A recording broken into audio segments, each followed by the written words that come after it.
One of the problems with recruiting for investment banking is not the knowledge or skills you acquire, but the access to talk with real investment bankers to put your best foot forward.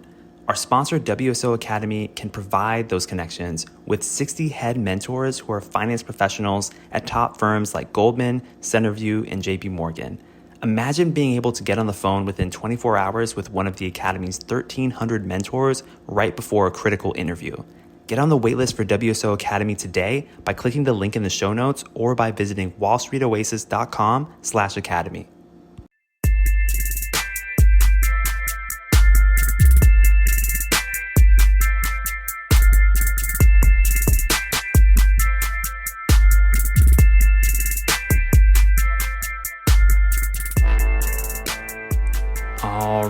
All right. Welcome to Investment Banking Insights, the only show dedicated to helping you learn about the technical and non-technical aspects of investment banking. My name is Alex Mason, and I am your host, and I'm so grateful that you're joining me today, recording live here from Ithaca, New York, Cornell MBA. And just want to talk to you about behaviorals today. We've just kind of gotten going with the behavioral questions, and I want to start getting into some more. So last time we talked about how you answer this question about a quantitative background.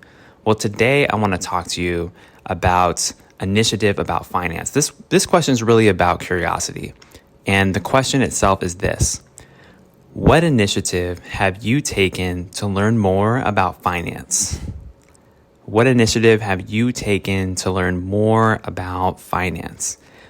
And the thing about this question is it's really geared more toward career switchers who've never worked in finance before.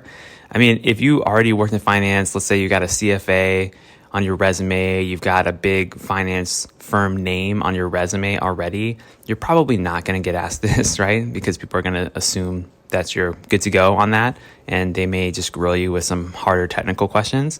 But for career switchers out there, like myself, they may ask, like, what have you done? Like, how have you demonstrated interest? Other than actually applying to the bank and showing up for the interview, we want to see the evidence. We want to hear about it. So the purpose is to see, in my view, how badly you actually want this job. Do you really want to be an investment banker, or did you just show up to a coffee chat because your friend told you that bankers make a lot of money and you figure hey, I'll give this a shot? Now, the great thing about this question is that you can draw inspiration from so many sources and talk about your experiences in a way that's truly personal to you. And I love that. I love how open-ended this is. So I'll give some examples. So initiative to learn more about finance. I mean, really, it's kind of like you can take this in any direction. But one example is maybe you have a friend in the industry who's been mentoring you, who's been telling you about what their job is like. And of course, if you have someone in your network already, that's a huge advantage because you can kind of just ping them, ask them questions, and just learn from a personal relationship through conversation. So that's one thing you could say. Another thing is, let's say you have absolutely no network in the investment banking world or in the finance world at all, and you're trying to get there. Well, maybe you've read some books on financial subjects. That's something that anybody can do. You can go to your local library, or you can get them from Amazon and just learn about banking. Check out Investment Banking by Rosenbaum and Pearl. That's a great recommendation. It's definitely like a textbook. It's not exactly light reading, but it has a ton of great things in there. And you can also just read other more general books on the history of the markets, books on investing. Even though investment banking is sell side rather than buy side, you can learn a lot about business fundamentals from reading investment books. So there's a lot of options for you there. So that's another thing you could do. And then the third thing you could do, of course, I have to mention this, you could say that you are a dedicated listener to this really great investment banking podcast. It's called Investment Banking Insights. And this guy that's running it, he's so passionate, Of course, you could talk about the show, right?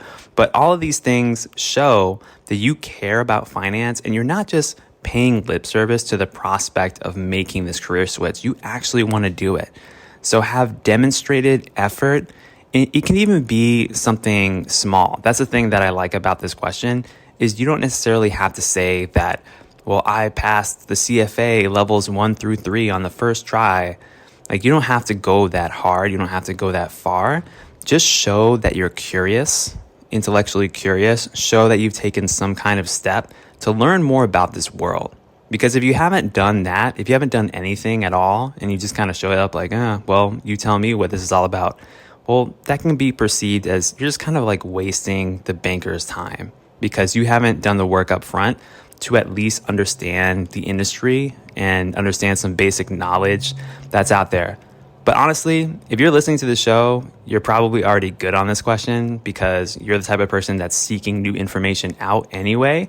So I'm not really worried about you. I'm worried about your friends who aren't listening to the show and aren't reading books and aren't reading blogs.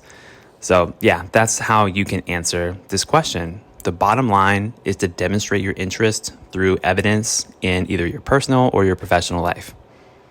Okay, so that's what I got for you today on Investment Banking Insights. My name is Alex Mason and I am your host. I'll see you next time. Take care.